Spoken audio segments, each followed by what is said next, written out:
Olá, eu sou o professor Rogério e nós vamos dar início aqui, né? Nós vamos dar continuidade sobre a colonização do Brasil e como é que a União Ibérica ela vai causar, né, dentro do nosso território vários movimentos, né, separatistas que vão levar, né, o território brasileiro a quase se fragmentar em vários pequenos países. Né? Mas, assim, antes de qualquer coisa que nós devemos sempre estar frisando, já falei isso, é sempre bom estar avisando e olhando, observando algumas coisas.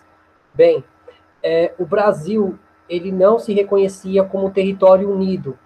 Tanto é que até o século XIX nós não tínhamos uma construção de uma identidade nacional, de uma identidade coletiva. Então, existiam vários Brasis. E com a União Ibérica, né, houve, né, a flexibilização do Tratado de Tordesilhas. Então, o Tratado de Tordesilhas ele começa a ser modificado.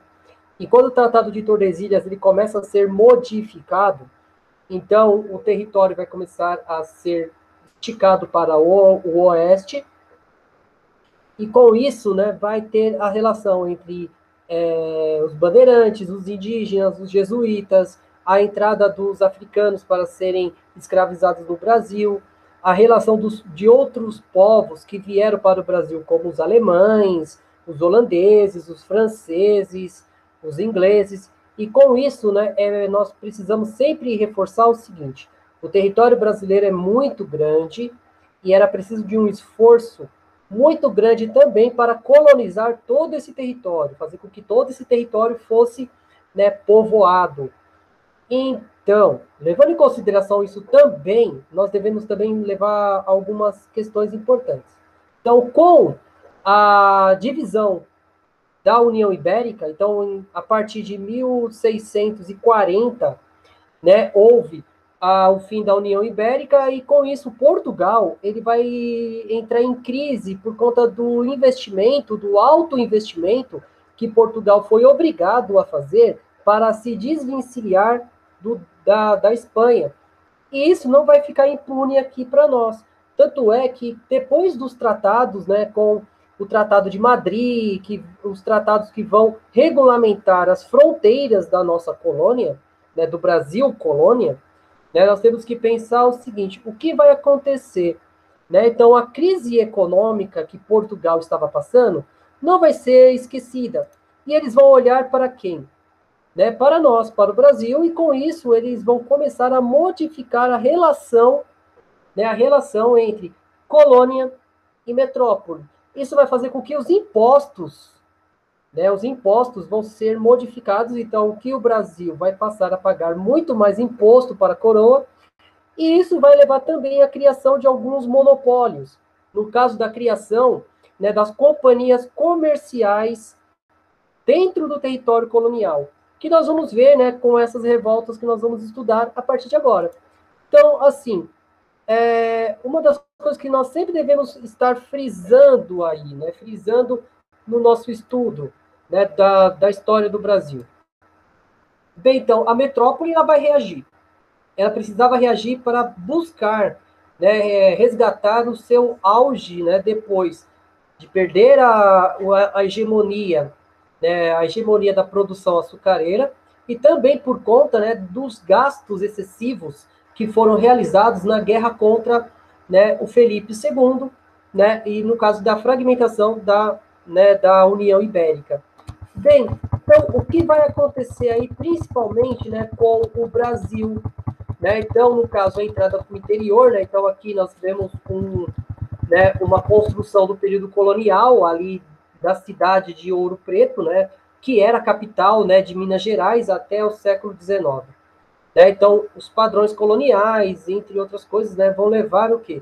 O enriquecimento de parte do interior do Brasil. Não de todo o interior, mas de parte desse interior. Mas por que houve o enriquecimento dessa parte do interior? Principalmente pela descoberta de ouro pelos bandeirantes, né, que nós vamos ver, né, como é que isso vai acontecer. Bem, então, no caso, os aumentos de impostos, né, vão levar a movimentos, né, de insatisfação.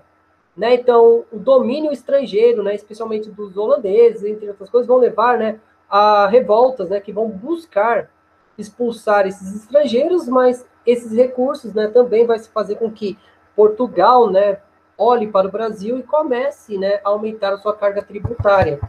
Então, no caso aqui, nós temos um quadro, né, que é o julgamento do Felipe dos Santos. O Felipe dos Santos foi a revolta a Felipe dos Santos foi um movimento embrionário. Quando eu falo embrionário, é que vai dar início à insatisfação, muito parecido do que foi a Inconfidência Mineira, né? Tanto é que ela aconteceu também em Ouro Preto, né? Em Ouro Preto, na região de Minas Gerais. No caso do Felipe dos Santos, ele foi o líder e ele foi executado também como Tiradentes.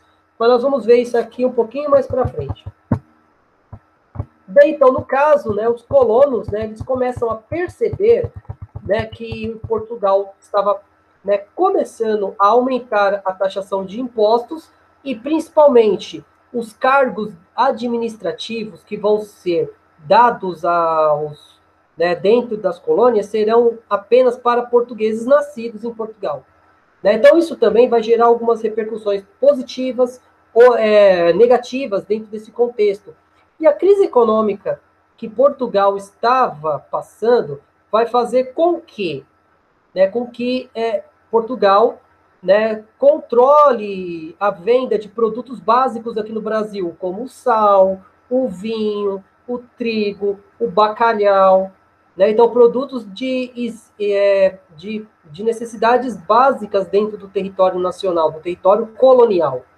Né? Então, as primeiras ações, né, foram movimentos que nós chamamos de movimentos nativistas, ou que nós chamamos de revoltas coloniais. Então, por que nativistas? Né? Vem de nascimento. Né? Então, o nascimento de uma cultura nacional, né, de um sistema, né, de identidade nacional. No caso, no Brasil, nós temos 9 revoltas nativistas. Eu vou trabalhar aqui com vocês 5, mas é bom a gente pensar o quê? No livro de vocês, só tem apenas 2. Eu estou deixando dentro do material complementar as revoltas nativistas que não são tão valorizadas pela história, mas elas são importantes para organizar e para forjar, né, para construir uma identidade nacional. Né, principalmente, né, desse movimento de nós entendermos o porquê o Brasil não se fragmentou que nem a América Espanhola. Bem, então, a primeira revolta que nós vamos estudar aqui, ela aconteceu no Maranhão, que é a revolta dos Beckmans, né, ou revolta de Beckman.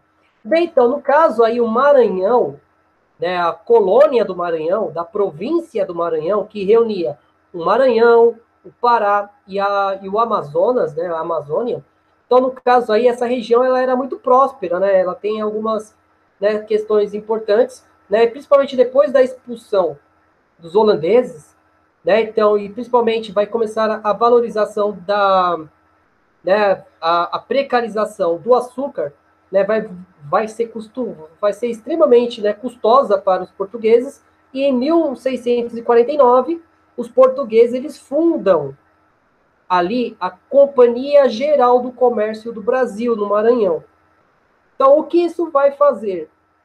Né, principalmente, essa companhia de comércio, ela vai criar um monopólio, então só ela poderia vender produtos como o azeite, o vinho, o trigo, né, o charque, então produtos que eram a base da alimentação daquelas pessoas. E também vai ter o aumento de impostos. Né? No caso, o Maranhão, ele também, né, será uma região que vai produzir o algodão, o tabaco, né, a cachaça, a cana-de-açúcar, né, utilizando mão de obra escrava indígena, por causa do alto preço dos africanos. Então, como os africanos, a mão de obra escrava negra era muito cara, então os colonos na região, por conta também da flexibilização da União Ibérica, vai fazer com que eles recorram à mão de obra escrava indígena. Né? Então, para isso, eles teriam que expulsar os jesuítas, como a gente já falou nas outras aulas. Os jesuítas, eles acreditavam que o índio não precisavam ser escravizados, porque eles tinham a possibilidade de ter a sua alma liberta do mal. No caso aí, né, no caso dos jesuítas, para os colonos do Maranhão, era algo extremamente ruim, porque eles dificultavam a escravização do índio. Então, como o jesuíta ele dificultava a escravização do índio, então, no caso, o jesuíta vai começar a cobrar, né, do governo geral da região, né, daquele período, que os jesuítas fossem expulsos do Brasil. E vai haver um movimento, né, um movimento contra os jesuítas. Né? Então, os jesuítas serão expulsos. Só que, na contrapartida, a Companhia do Comércio, né, do Brasil, ela vai ser a única empresa que vai vender mão de obra escrava. Né? Levando em consideração isso, que naquele período o escravo ele era considerado uma mercadoria. Então, no caso, em 1682, né, vai se criar a Companhia do Comércio do Maranhão e do Grã-Pará, né, com a finalidade, né, de mandar, né, para o Brasil escravos, estabelecer as mercadorias vindo da Europa, que eu já citei, né, aquelas mercadorias de necessidades básicas, como o vinho, o azeite, o trigo. Então, só eles poderiam comercializar esses produtos no Brasil. Então, contudo, os preços eram muito abusivos. Então, a questão do monopólio é o seguinte: o monopólio, então, eu tenho produto, você precisa. É a lei da oferta e da procura. Então, se eu tenho produto que você precisa e não há uma concorrência para aquele produto, então eu vou estipular o preço. E quando eu estipulo esse preço, os preços vão ser extremamente altos. Então, no caso aí, vai ter o surgimento de dois líderes. No caso, o Tomás, né? O Tomás e o Manuel Bickmann, que eles eram de origem prussiana. Então, eles eram da região que hoje nós chamamos de Alemanha. No caso, eles vão se revoltar, eles vão invadir, né, o depósito da Companhia do Comércio do Maranhão, né, e isso vai levar a uma revolta, né, da população por conta desses preços. Eles vão saquear o armazém. No caso, a coroa, no primeiro momento, ela vai tentar negociar esse tratado. No caso, vai chamar o Tomás e o Manuel para conversar. No caso, eles vão mandar o Manuel para Portugal, né, para negociar, né, com a coroa, só que no meio do caminho ele será assassinado. Então, quando o irmão foi, o Thomas ele foi jogado, né, numa prisão. Só que ele foi preso. No caso do irmão dele, ele foi morto. Então, as lideranças desse movimento foram sufocados. Né, foi sufocados, né, naquele momento, para quê? Para servir de exemplo. E qual a importância também desse movimento? Primeiro, a reação do governo foi expulsar os jesuítas e fazer vistas grossas sobre a questão da escravização dos índios. Uma outra revolta aqui também, que é muito importante da gente estudar, que cria uma identidade nacional, é a questão da Guerra dos Mascates, que vai acontecer em Pernambuco de 1808 até 1714. No caso aí nós temos o movimento do auge, né, da guerra foi em 1710. Bem, então, o porquê, né, desse conflito? Bem, uma das coisas que nós devemos levar em consideração também aí, tudo a ver com a expulsão dos holandeses. Né? Por quê? Principalmente por conta dos mascates. Quem eram esses mascates? Esses mascates eram comerciantes que vão começar a se tornarem cada vez mais ricos, né? Dentro ali da região de Olinda e de Recife. Nós devemos pensar da seguinte forma, né? Então, no caso, Olinda era um bairro de Recife. No caso, Olinda não era uma cidade. O que naquele período era chamado de vila. Né? Então, Olinda era um bairro de Recife. Né? E com o crescimento desses comerciantes, eles vão se tornar extremamente poderosos. No caso aí, quando Maurício de Nassau expulsa os holandeses, os engenhos eles vão ter problemas financeiros muito consideráveis. Né? Então, com isso, né, esses engenhos eles vão começar a pedir empréstimos para os mascates. Só que os mascates, nesse período aí, eles eram considerados um grupo, né, que não tinha tanta importância política na região. Só que eles começam a concentrar o poder econômico. Só que os engenhos que estavam em extrema decadência não conseguiam honrar os empréstimos, né, com os mascates. E com o crescimento de Olinda se tornando cada vez maior, então Olinda vai se tornar uma vila. Então, para os grandes proprietários que viviam em Recife, Olinda se tornando uma vila, vai fazer com que Olinda se torne, né, um perigo para a sua organização política. Né? Então, nesse sentido aí, Olinda vai ter uma Câmara Municipal para cobrar os seus interesses dentro do governo colonial. Então, para o período ali, né, vai se gerar uma ameaça. Então, por incrível que pareça, Recife, então os grandes proprietários de terra vão invadir a cidade de Olinda. Né? No caso, né, esse impasse vai, né, vai separar as duas, né, questão dos impostos, questão do, né, do crescente prestígio dos mascates, vai fazer com que Olinda se separe de Recife. Então, utilizando, né, essa questão de impor os seus interesses, os senhores de engenhos vão invadir Recife, vão invadir Olinda. Né? No caso, o governador de Olinda vai fugir para Salvador. Né? Só que nós temos que entender que o poder financeiro ele é muito maior do que exatamente, né, o poder político. Então, nesse sentido aí, quando ele volta, o governador de Recife ele é obrigado a voltar atrás. Isso vai fazer com que, né, Olinda se separasse, né, de Recife, se tornando, né, uma cidade, uma vila à parte. Bem, então, aquilo que eu estava falando para vocês também.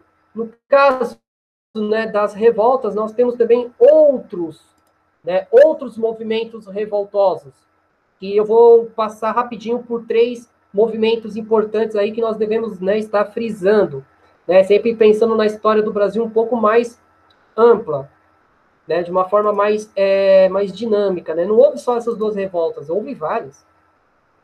Né? No caso aí, eu fiz uma pesquisinha aqui rápida para a gente poder falar. Um dos primeiros movimentos também aí foi a aclamação de Amador Bueno. Né? Então, o Amador Bueno, né? Então, ele vai, no caso aí, o advento da União Ibérica, né, com a mudança dos grupos sociais, né, que controlavam o poder no Brasil colonial, estabeleceu uma série de mudanças sobre alguns aspectos coloniais. A dominação espanhola significou o fim do Tratado de Tordesilhas e a crise, né, então, do abastecimento de escravos africanos, né, em terras brasileiras. Então, nesse contexto, que percebemos que a ascensão dos bandeirantes no interior. No caso aí, nós temos os bandeirantes como ponto inicial, né, dessa revolta. Então, no caso aí, nós temos um problema de sucessão dentro da Vila de São Paulo, né, da Vila, né, de São Paulo vai ter uma sucessão. Né? Então, quem vai governar a região? No caso, né, no sentido, né, que houve a sucessão, né, dessa revolta, dessa liderança, vai surgir a imagem do Amador Bueno. Né? Então, no caso, o Amador Bueno, fazendeiro, bandeirante Amador Bueno, ele vai ser aclamado para ser o administrador da Vila de São Paulo. Eles vão aclamá-lo, né? Só que ele vai negar essa aclamação. Por quê? Porque São Paulo queria se separar, né, da metrópole. Então ele vai dizer, meu, você tá maluco, eu não vou entrar nessa onda, não. No caso, né, ele vai se afastar, ele vai jurar fidelidade, né, ao caso aí, né, no caso, né, dessa tentativa separatista, né, do Brasil, por conta também dessa questão do aumento de imposto, né, do caso, né, da questão dos lucros, da queda do açúcar também aqui em São Vicente, que a gente já falou. Então, o Amador Bueno, ele vai, né, ser aclamado para ser um líder de uma revolução que ele não queria. Né? Então, no caso, São Paulo, né, vai ter essa questão aí, né, também desse movimento que vai se tornar um movimento fracassado. Né? Uma outra revolta aqui, que é uma revolta importante, que nos trata, né, como uma questão, né, de uma revolta importante, é a revolta da cachaça. né? A cachaça, nós já sabemos que a cachaça, ela é, né, um produto, né, que cria uma identidade nacional. Mas durante o período colonial, né, principalmente ali entre o século XVI e XVII, os únicos que poderiam consumir cachaça no Brasil eram os pernambucanos e os africanos, os escravos, como uma forma de amenizar a fome, o frio, entre outras coisas. Bem, então, no caso, e o resto da população? Bem, então o resto da população tinha que consumir vinho. E o vinho, ele era um produto, né, que estava sob o monopólio, né, do caso, né, da Companhia do Comércio, né, do Brasil. No caso, com a expulsão dos holandeses e o declínio do açúcar no Brasil, no caso, houve uma superprodução de cachaça, né? E a cachaça, ela era usada, né, principalmente para troca com a mão de obra escrava na África. Mas o que isso tem a ver com a revolta da cachaça? Então, no Brasil era proibido consumo de cachaça.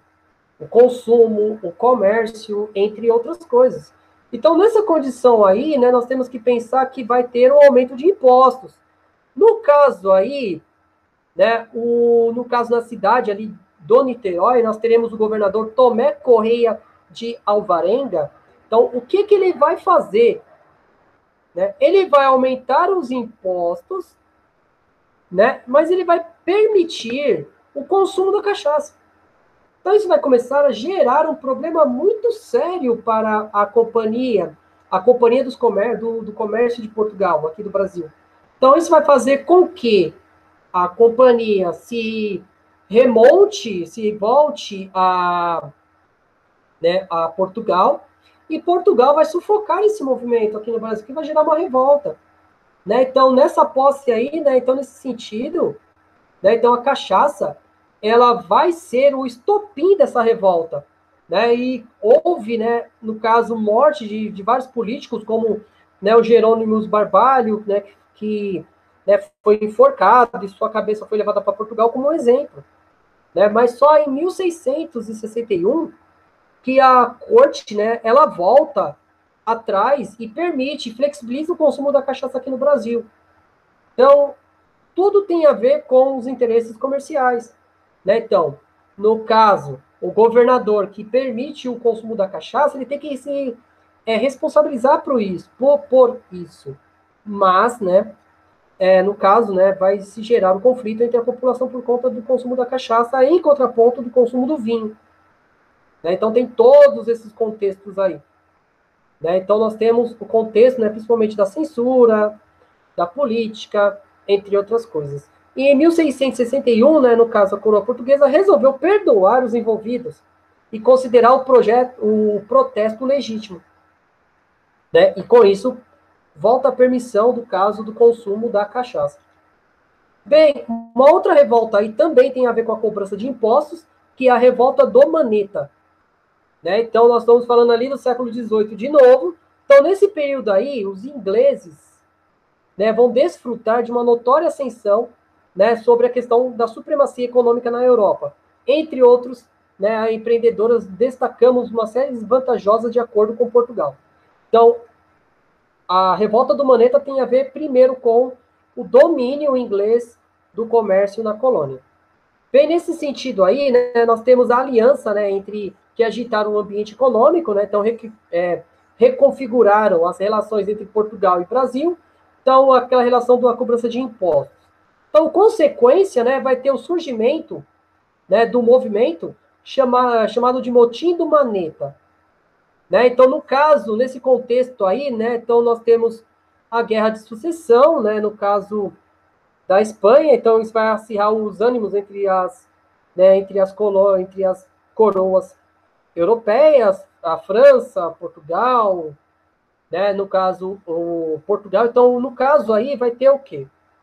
A França, em vez de atacar Portugal, vai atacar diretamente o Brasil. Lembrando, o Brasil é um território português. Então, a tentativa de invasão da França foi uma tentativa fracassada, né? Então, a França tentou invadir novamente o Brasil. Então, o governo português impôs impostos e cobrou sobre escravos e o sal consumido aqui no Brasil, então os preços vão subir às alturas. Então isso vai levar a revolta na cidade de Salvador. Então quem vai, né, liderar esse movimento é o Manuel Dias Figueira. Alguns historiadores dizem, né, que ele tinha um defeito na mão, por isso que vai levar o nome de Revolta do Maneta. Né? Sobre o quê? A tentativa de acabar com o monopólio desses produtos ali na região de Salvador. No caso, né, houve a pressão, né, popular das pessoas, né, então decidiram a cidade, né, então no caso aí vai se revoltar, né, contra esse motim, né, então no caso a população vai se levantar contra essas condições e com isso, né, vai ter um movimento, né, contra essa tentativa, de retomada, do território. Então, com isso, né, no caso, né, vai se gerar esse motim, e esse motim vai ser sufocado. No caso, né, aí vai ter também a ascensão de alguns marinheiros, de alguns, né, militares franceses, no caso do francês René, né, do Guy Tonin, né, que ele vai tentar, né, também organizar essa questão de quebrar esse monopólio, né, lógico, com o interesse de atender a economia francesa. Né? No caso aí, o motim, né, dos patriotas, né?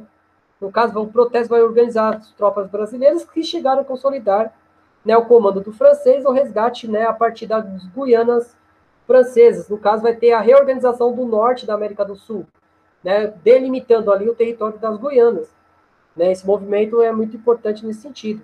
No caso, os seus líderes foram, né, sufocados e eles vão ser, né, executados como uma forma exemplar, né, sobre essa insurreição.